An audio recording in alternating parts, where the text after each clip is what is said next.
আসসালামু আলাইকুম। আশা করছি সবাই ভালো আছেন, সুস্থ আছেন। তো আসুন কোরআনের কথা শুনি। এই পর্বে আজকের থাকবে সূরা লুকমান। এই সূরাটি হলো পবিত্র কোরআনের 31 নাম্বার সূরা, 31 নাম্বার সূরা। এই সূরাটিতে 34টি আয়াত আছে বা ভার্স আছে। এই সূরাটি মক্কায় অবতীর্ণ। এই সূরার মূল বস্তু বা সারাংশ হলো, এই সূরাটিতে লুকমানের হযরত লুকমান আলাইহিস সালামের জ্ঞান এবং জ্ঞানের গভীরতা এই সম্পর্কে আলোকপাত করা হয়েছে। এবং লুকমান যে তার ছেলেকে উপদেশসমূহ দিয়েছেন তাও বর্ণিত হয়েছে।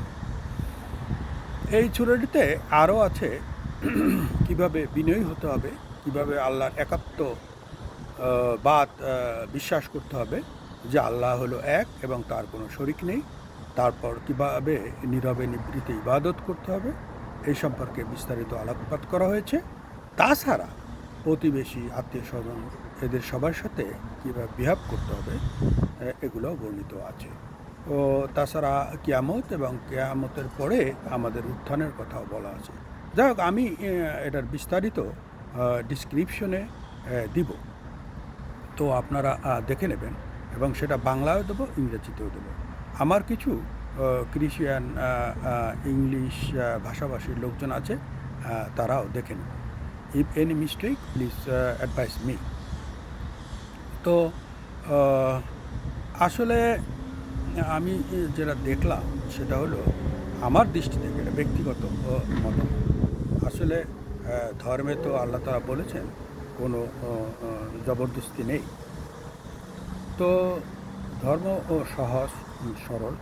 আর আমাদের তো আসলে আল্লাহ তাআলা বেশ সীমাবদ্ধতার মধ্যেই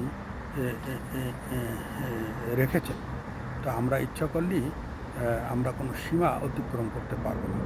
আমাদের জাস্ট এটা একটা পরীক্ষা ক্ষেত্র।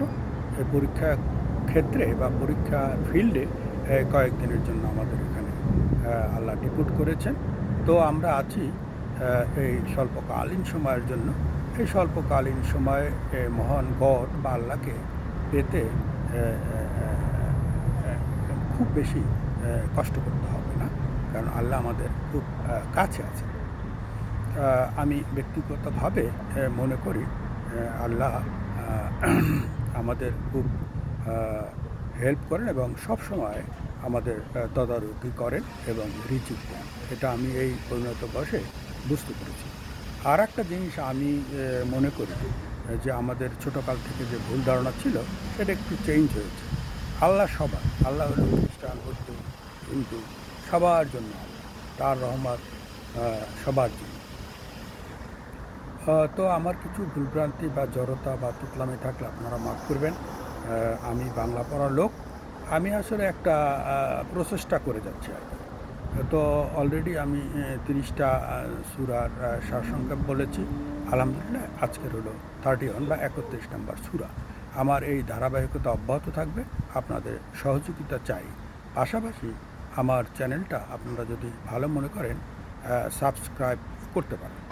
আমি এই ইসলামের ব্যাপারে, আধুনিকতা, ইসলাম এইসব ব্যাপারে কিছু বক্তব্য রাখবো আর কি। তাছাড়া আমি খ্রিস্টানদের ব্যাপারেও কিছু কথাবার্তা বলবো। আর আমার সবাই ভালো থাকেন, সুস্থ থাকেন। খোদা হাফেজ।